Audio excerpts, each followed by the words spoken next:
Dear students, ഇന്നത്തെ ഈ വീഡിയോയിൽ നമ്മൾ ഡിസ്കസ് ചെയ്യാൻ പോകുന്നത് ഇലക്ട്രോളിസിസും അതുമായി ബന്ധപ്പെട്ട കുറച്ച് കാര്യങ്ങളുമാണ്.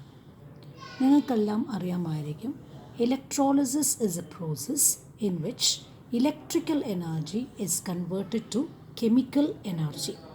ഇലക്ട്രിക്കൽ എനർജിയെ കെമിക്കൽ എനർജിയാക്കി മാറ്റുന്ന ഒരു പ്രോസസ്സിനെയാണ് നമ്മൾ ഇലക്ട്രോളിസിസ് എന്ന് പറയുന്നത്. ഇലക്ട്രോളിസിസിന് ക്വാണ്ടിറ്റേറ്റീവ് ആയിട്ടുള്ള ഒരു വിശദീകരണം കൊടുത്തത് ഫാരഡേയാണ്. അദ്ദേഹം അത് ഫാരഡേസ് ലോസ് എന്ന രൂപത്തിലാണ് അവതരിപ്പിച്ചത്. So we shall consider Faraday's laws of electrolysis. Faraday's first law. The first law states that the mass of the substance liberated or deposited at an electrode is directly proportional to the quantity of electricity passed through the electrolyte എന്നാണ് ഫാരഡേയുടെ ഒന്നാമത്തെ നിയമം പറയുന്നത്. അതായത് ഒരു ഇലക്ട്രോഡിൽ liberate ചെയ്യുകയോ deposit ചെയ്യുകയോ ചെയ്തിട്ടുള്ള ഒരു സബ്സ്റ്റൻസിൻ്റെ amount is directly proportional to the quantity of electricity that is passed through the electrolyte. അതായത് ഇലക്ട്രോലൈറ്റിൽ കൂടി കടന്നു പോകുന്ന ഇലക്ട്രിസിറ്റിയുടെ അളവിനോട് അത് പ്രൊപ്പോർഷണൽ ആണ്. അപ്പോൾ അതിൻ്റെ mathematical എക്സ്പ്രഷനാണ് W is proportional to Q, where W is the mass of the substance and Q is the quantity of electricity. If C ampere current is passed for a time of t seconds, then Q, that is quantity of electricity, is equal to Ct. So substituting in this equation for Q, we get W is proportional to Ct, or W is equal to a proportionality constant Z into Ct. ഈ proportionality കോൺസ്റ്റൻറ്റിനെയാണ് നമ്മൾ electrochemical equivalent എന്ന് വിളിക്കുന്നത്. അപ്പോൾ നിങ്ങളുടെ ഈ ഇക്വേഷനിൽ when C is equal to 1 ampere and T is equal to 1 second, then W will be equal to Z. So Z, अथवा electrochemical equivalent, is defined as the mass of the substance liberated or deposited at an electrode when 1 ampere current is passed through the electrolyte for 1 second. അതായത് ഒരു ampere കറൻറ്റിനെ ഒരു second സമയത്ത് കടത്തിവിടുമ്പോൾ liberate ചെയ്യുകയോ deposit ചെയ്യുകയോ ചെയ്യുന്ന സബ്സ്റ്റൻസിൻ്റെ അളവിനെയാണ്, എമൗണ്ടിനെയാണ് നമ്മൾ electrochemical equivalent എന്ന് പറയുന്നത്. So this is first law of electrolysis by Faraday. ഇതിൽ Z എന്ന് പറയുന്നത്, that is electrochemical equivalent is equal to E/F എന്ന് പറഞ്ഞിട്ടുണ്ട്. E എന്ന് പറഞ്ഞാൽ ഇക്വലൻറ്റ് മാസ് ആണ്. Equivalent mass is equal to atomic mass by the number of electrons required to reduce a cation. അതായത് ഒരു കാറ്റയോണിനെ റെഡ്യൂസ് ചെയ്യാൻ എത്ര ഇലക്ട്രോണുകളാണോ വേണ്ടത് അതിൻ്റെ എണ്ണമാണ് ഈ ഡിനോമിനേറ്ററിൽ വരുന്നത്. സോ നമ്മൾ ഉദാഹരണം എടുക്കുകയാണെങ്കിൽ കോപ്പറിൻ്റെ ഇക്വലൻറ്റ് മാസ് എന്ന് പറയുന്നത്, കോപ്പറിൻ്റെ അറ്റോമിക് മാസ് 63.5 ആണ്. അതിൻ്റെ കാറ്റയോൺ, അതായത് കോപ്പർ 2+ റെഡ്യൂസ് ചെയ്യാൻ കോപ്പർ 2+ റെഡ്യൂസ് ചെയ്ത് കോപ്പറാക്കാൻ 2 ഇലക്ട്രോൺ വേണം. So that value is equal to 2. So 63.5 divided by 2 will give you the equivalent mass of copper. And F stands for Faraday. നമുക്കറിയാലോ ഒരു ഫാരഡേ എന്ന് പറയുന്നത് 96,500 കൂളംബാണ്. So Z is equal to E/F. ഇനി നമുക്ക് ഫാരഡേയുടെ second law of electrolysis consider ചെയ്യാം. ഈ നിയമം പറയുന്നത്, when same quantity of electricity is passed through different electrolytes, the mass of the different substances liberated or deposited at the electrodes is directly proportional to their equivalent masses. ഞാനിവിടെ 2 different electrolytes എടുത്തിട്ടുണ്ട്, copper സൾഫേറ്റും zinc സൾഫേറ്റും. ഇതിലൂടെ ഞാൻ കടത്തിവിടുന്നത് same amount of ഇലക്ട്രിസിറ്റിയാണ്. Q is equal to Ct, and the same amount electricity is passed through these two different electrolytes.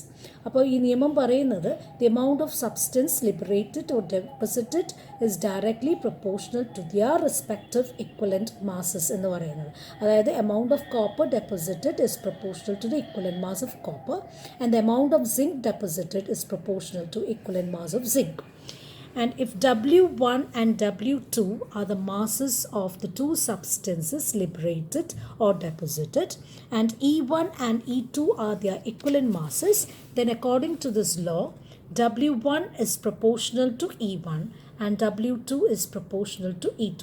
അതായത് the amount of the first substance liberated is proportional to its equivalent mass, and the amount of second substance liberated is proportional to its equivalent mass. Or W1 is equal to a proportionality constant into E1, and W2 is equal to a proportionality constant into E2. Or you can say that W1 by W2 is equal to E1 by E2. But from the first law, we know that W is equal to ZCT. Substituting for W in this equation, we get Z1. W1 is equal to Z1CT divided by W2 എന്ന് പറയുന്നത് Z2CT ആണ്. That is equal to E1 by E2. Or you can say that Z1 by Z2 is equal to E1 by E2. ഇനി നമുക്ക് ഇലക്ട്രോളിസിസിൻ്റെ quantitative ആസ്പെക്റ്റുകൾ consider ചെയ്യാം. നോക്കൂ, equation പ്രകാരം ഒരു mole silver അയോണിനെ റെഡ്യൂസ് ചെയ്ത് സിൽവർ ആറ്റമാക്കി മാറ്റാൻ നമ്മൾ ഒരു മോൾ ഇലക്ട്രോണുകളെയാണ് ഉപയോഗിക്കുന്നത്. അതായത് 1 mole silver ion is reduce to 1 mole silver atoms ആയിട്ട് റെഡ്യൂസ് ചെയ്യണമെങ്കിൽ യു റിക്വയർ 1 മോൾ ഇലക്ട്രോൺ. നമുക്കറിയാം ഒരു ഇലക്ട്രോണിൻ്റെ മേലെയുള്ള charge 1.6 into 10 raised to minus 19 coulomb ആണ്. Therefore, the charge on 1 mole electron is equal to 1.6 into 10 raised to minus 19 into 6.022 into 10 raised to 23. So this gives you the charge on 1 mole electron, which is equal to 96,500 coulomb or 1 Faraday. So 1 Faraday represents the charge on 1 mole electrons. ഒരു മോൾ ഇലക്ട്രോണുകളുടെ ചാർജിനെയാണ് നമ്മൾ ഒരു Faraday എന്ന് പറയുന്നത്. അതായത് the charge required to reduce 1 mole of silver ions is equal to 1 Faraday. ഒരു mole silver അയോണുകളെ reduce ചെയ്തിട്ട് ഒരു മോൾ സിൽവർ ആറ്റമാക്കി മാറ്റണമെങ്കിൽ നമുക്ക് ഒരു ഫാരഡേ ചാർജ് ആവശ്യമാണ്. അതുപോലെ തന്നെ ഈ ഇക്വേഷൻ പ്രകാരം ഒരു മോൾ Mg2+ റെഡ്യൂസ് ചെയ്ത് ഒരു മോൾ മെഗ്നീഷ്യം ആക്കണമെങ്കിൽ നമുക്ക് 2 മോൾ ഇലക്ട്രോൺ ആവശ്യമാണ്. അതായത് 2 ഫാരഡേ ഇലക്ട്രിസിറ്റി ചാർജ് നമുക്ക് ആവശ്യമാണ്. ഒരു മോൾ അലൂമിനിയം 3+ റെഡ്യൂസ് ചെയ്ത് ഒരു മോൾ അലൂമിനിയം ആക്കണമെങ്കിൽ നമുക്ക് 3 മോൾ ഇലക്ട്രോൺസ് അഥവാ 3 ഫാരഡേ ഇലക്ട്രിസിറ്റി ആവശ്യമാണ്. 3 ഫാരഡേ എന്ന് വെച്ചാൽ 3 into 96,500 coulombs ഓഫ് ചാർജ് എന്നാണ് അർത്ഥം. ഈ രീതിയിലുള്ള ചോദ്യങ്ങൾ, സിമ്പിൾ ചോദ്യങ്ങൾ പരീക്ഷയ്ക്ക് ചോദിക്കാറുണ്ട്. അതായത് ഒരു മോൾ അലൂമിനിയം 3+നെ റെഡ്യൂസ് ചെയ്ത് അലൂമിനിയം 1 മോൾ അലൂമിനിയം ആക്കാൻ എത്ര കൂളംബ് ചാർജാണ് വേണ്ടത്. എത്ര കൂളം ചാർജ് വേണമെന്ന് വെച്ചാൽ ഇവിടെ നമുക്ക് 3 മോൾ ഇലക്ട്രോൺ ആണ് വേണ്ടത്. 3 മോൾ ഇലക്ട്രോൺ എന്ന് പറഞ്ഞാൽ that's equal to 3 Faraday. 3 Faraday എന്ന് പറഞ്ഞാൽ 3 into 96,500 കൂളംബാണ്. അപ്പോൾ അത്രയും ചാർജാണ് നമുക്ക് ആവശ്യമായിട്ട് വേണ്ടത്.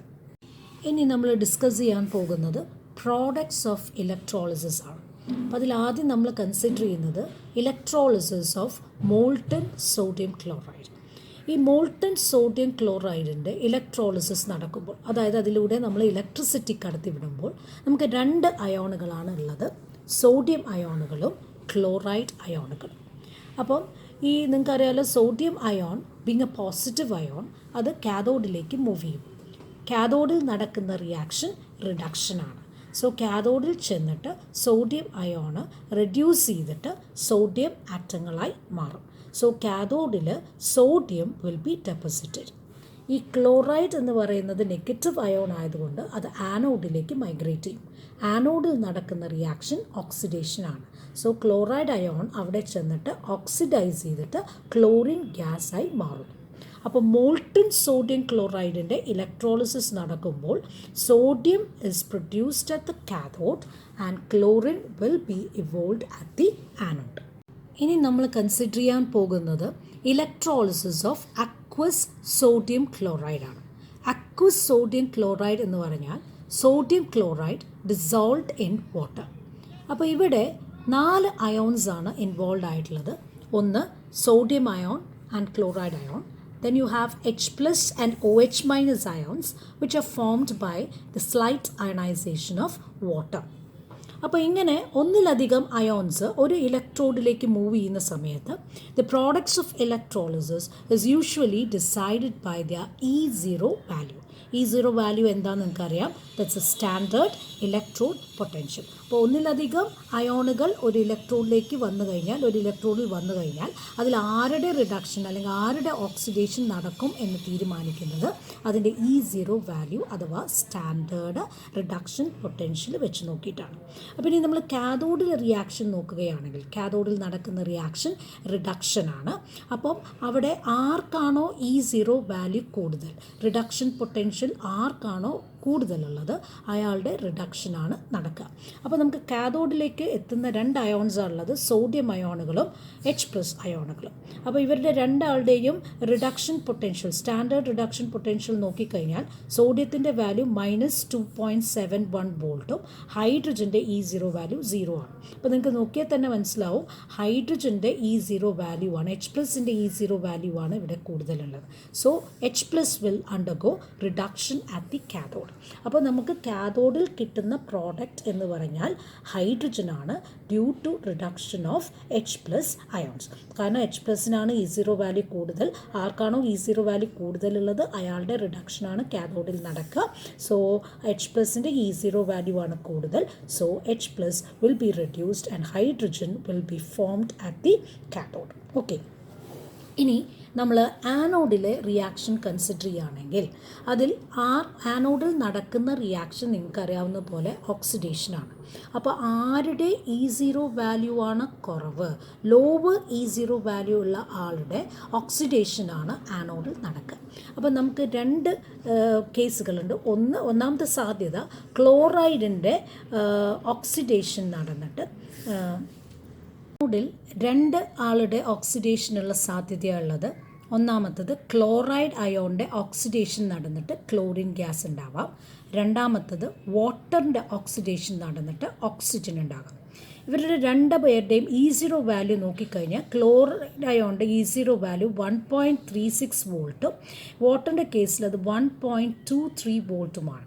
ഈ 2 എണ്ണത്തിൽ കുറഞ്ഞ വാല്യൂ വാട്ടറിൻ്റേതാണ്, 1.23 വോൾട്ടാണ്. അപ്പോൾ നമ്മൾ എക്സ്പെക്റ്റ് ചെയ്യുന്നത് ആനോഡിൽ വാട്ടറിൻ്റെ ഓക്സിഡേഷൻ നടന്ന് ഓക്സിജൻ കിട്ടുമെന്നാണ് നമ്മൾ പ്രതീക്ഷിക്കുന്നത്. പക്ഷേ നമുക്ക് ആനോഡിൽ കിട്ടുന്ന പ്രോഡക്റ്റ് ക്ലോറിനാണ്. എന്തുകൊണ്ട് ക്ലോറിൻ കിട്ടുന്നു എന്ന് ചോദിച്ചാൽ അതിന് പറഞ്ഞിട്ടുള്ള കാരണം അതിൽ ഓക്സിജൻ്റെ ഓവർ വോൾട്ടേജ് കാരണമാണ് വാട്ടറിൻ്റെ ഓക്സിഡേഷൻ നടക്കാതെ പോയത്. ഓവർ വോൾട്ടേജ് എന്ന് പറഞ്ഞു കഴിഞ്ഞാൽ the extra voltage that should be given for A particular reaction, അതായത് ഒരു ഇലക്ട്രോഡ് റിയാക്ഷൻ നടക്കണമെങ്കിൽ നമ്മൾ കൊടുക്കേണ്ട എക്സ്ട്രാ വോൾട്ടേജിനാണ് നമ്മൾ ഓവർ വോൾട്ടേജ് എന്ന് പറയുന്നത്. അപ്പോൾ E0 പുറമെ നമ്മൾ എത്ര എക്സ്ട്രാ വോൾട്ടേജ് കൊടുത്താലാണ് ആ പ്രോസസ്സ് നടക്കുക, ആ ഇലക്ട്രോഡ് പ്രോസസ്സ് നടക്കുക, അതിനെ നമ്മൾ ഓവർ വോൾട്ടേജ് എന്ന് പറയും.